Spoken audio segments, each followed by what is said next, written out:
Good morning मित्रांनो, welcome to new vlog. तर मित्रांनो, 3 दिवस झालेले मुलांनी पतंग उडवले, पतंगांचा आनंद घेतलेला आहे. आता सकाळचे जवळजवळ 9:30 वाजलेले, पण मुलं काही उठलेली नाही अजूनपर्यंत, कारण की 3 दिवस पूर्णपणे थकलेले आहेत ते. आता 1-2 दिवस शाळेत पण जाणार नाही. तसं शाळेमध्ये पण मुलं येतच नाही ओल्यामध्ये, कारण की 3 दिवस थकलेले असतात ते. मग ते पूर्णपणे आजच्या दिवशी आराम करतील. आणि मी पण आता मार्केट बघतोय. माझं डेलीचं रुटीन असतं, सकाळी मार्केट बघायचं आणि नंतर आपल्या घराचं काम जे चालू आहे तिथे जायचं आहे. आता थोड्या वेळात मी पण जाणार आपल्या साईटवरती. कारागीर पण 3 दिवसांपासून आलेले नव्हते, त्यांनी पण सुट्टी घेतलेली होती. आजच्या दिवशी ते येतील. अजून 10-15 मिनटं मी मार्केटला बघतो आणि नंतर मग आपल्या नवीन घराकडे जातो. आणि आपल्या व्लॉगची सुरुवात पण घरूनच होते आज. तर माझी साली संक्रांतीला इथे आलेली होती पतंग उडवण्यासाठी आणि तसेच त्याचे MCAची एक्झाम पण होती. तर मग मी तिला त्या सुट्ट्यांमध्ये ना एक डीमॅट अकाउंट खोलून दिलं होतं आणि तिला म्हटलं की तू पण मार्केटमध्ये इन्व्हेस्ट करत चाल. ETF असतात, स्टॉक असतात, किंवा तुला वाटलं म्युच्युअल फंडमध्ये गुंतवणूक करायची तर तिथं पण तू गुंतवणूक करू शकते. म्हणून मी तिला एक डीमॅट अकाउंट ओपन करून दिलेलं आहे आणि त्याचा गुंतवणुकीचा श्रीगणेश आजच होतो आहे.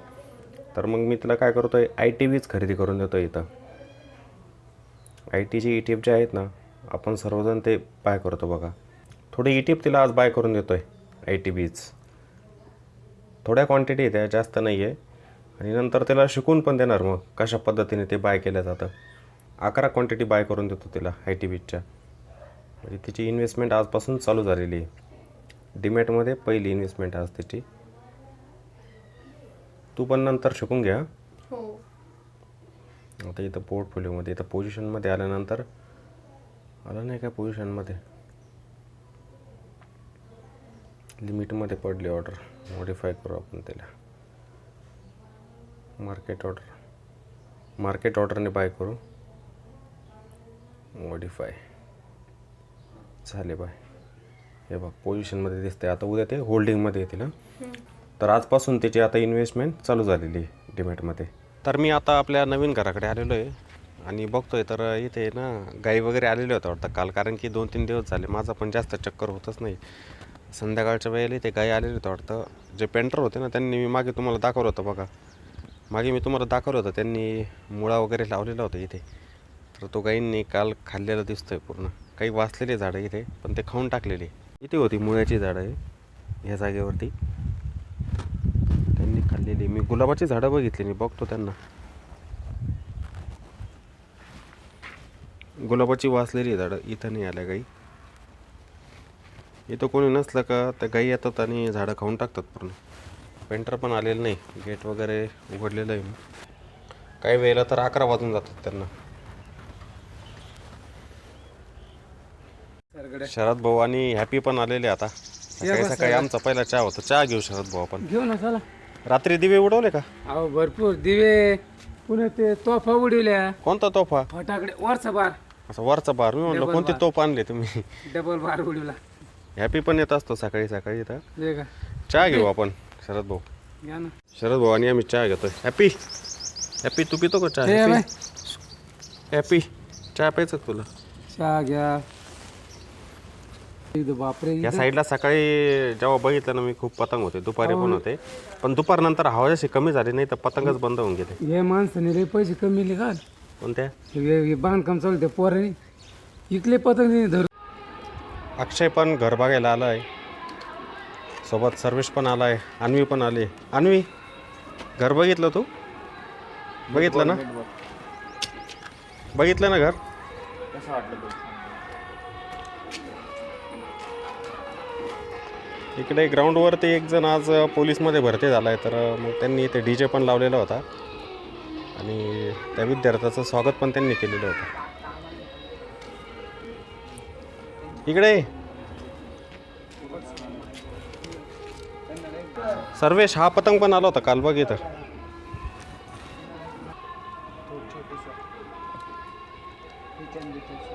हे समोरचे 3 रो हाऊस आत्ताच बनलेले होते नवीन, तर त्यांची ऑफर पण खूप जास्त होती. 70 लाख एका रो हाऊसची, 3 BHK.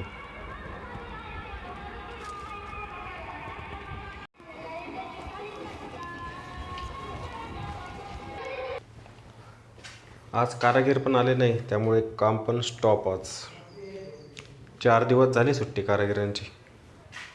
तर मी आता घरी आलेलो आहे. आज कारागीर आलेले नाही, त्यामुळे म्हटलं चला घरी जाऊ आपण. इथं वेदिका पण. वेदिका काय करते? देवा, गायत्री मावशी कुठं गेली? गेली का घरी? तर गायत्री पण आली होती पतंग उडवण्यासाठी आणि तिचे MCAचे पेपर पण चाललेले आहे. आजच्या दिवस तर सुट्टीच होते तिला, ती पण गेलेली आहे वाटतं. श्रेयस काय करतोय?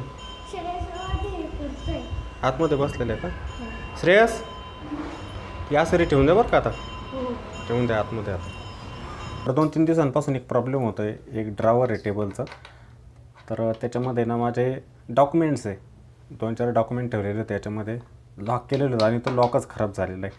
तर आम्ही खूप प्रयत्न करतो आहे. मी पण 2-3 दिवस झाले तसा प्रयत्न करतो, पण तो लॉकच उघडत नाही. आता सर्वेशला पण आणलेलं आहे. आता सर्वेश पण आलेला आहे, तो पण मला हेल्प करतो आहे. इथं कर रे ट्राय. खुलतं आहे का बघ बरं.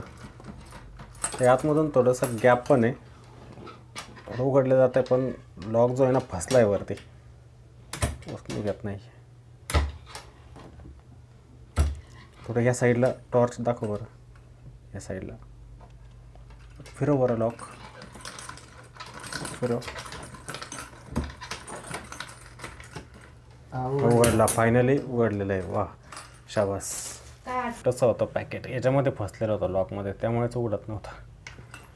चला ठीक आहे, फायनली उघडलेलं आहे. लॉकच खराब झालेलं आहे. लॉकचंच फंक्शन होत नाही आहे, चेंज करावं लागणार. चला, हे तर आपण पण करू शकतो लॉक चेंज करायचं. मिस्त्रीची गरज पण नाही, मीच खोलतो याला. सर्वेश, स्क्रूड्रायव्हरने खोल बरं याला. जमतं का? खोल परत. खोलतं आहे का? हे टेस्टर घे, टेस्टरने खोल. ते बरोबर बसतं आहे त्याच्यात. दे माझ्याकडे, ते मी खोल. याच्यामध्ये कसं असतं ना, जे मिस्त्री असतात त्यांना बोलवलं ना, ते ताबडतोब हे लॉक बसवायचे 200 रुपये घेतात लगेच. याच्यात होल पण मारलेलं असतं, इथं होल पण केलेलं असतं. गरज नाही नवीन होल करायचे, फक्त लॉक आणायचं नवीन आणि त्याला फिट करून द्यायचं. आपण स्वतः पण करू शकतो.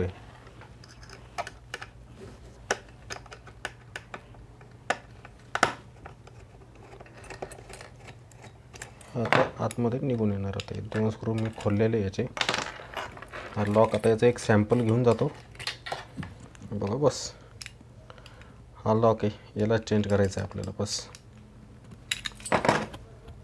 घरी आलो तर बघतोय तर मार्केट पूर्णपणे पडलेलं आहे. इथं आपला निफ्टी 50 इंडेक्स आहे बघा, तो वरतून खाली आलेला आहे. म्हणजे जवळजवळ 25,873 इंडेक्स गेलेला होता.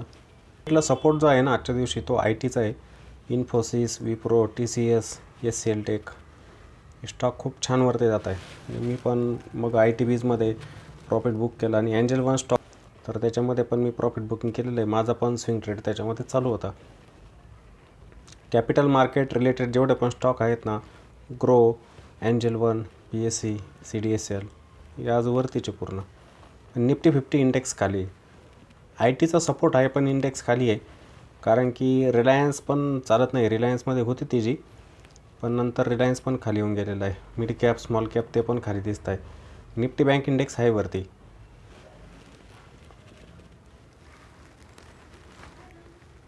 IT इंडेक्सवरती 3%.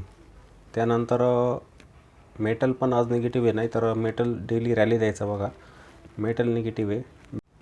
असं मार्केट जेव्हा पडतं ना, इन्व्हेस्टर जे असतात ना ते घाबरतात. खरं बघायला गेलं तर मार्केट जेव्हा पडतात ना, तर इन्व्हेस्टरने खुश व्हायला पाहिजे. कारण की मार्केट जेव्हा खाली येत असताना त्याच ठिकाणी इन्व्हेस्टमेंटच्या छान संधी असतात. उलट लोक मार्केट खाली आल्यानंतर घाबरतात. त्याच्यासाठी थोडंसं शिकलेलं असल्यानं बरं असतं. थोडं शिकतो ना आपण मार्केटला, ताबडतोब समजतं की माझ्यासाठी केव्हा अपॉर्च्युनिटी असणार.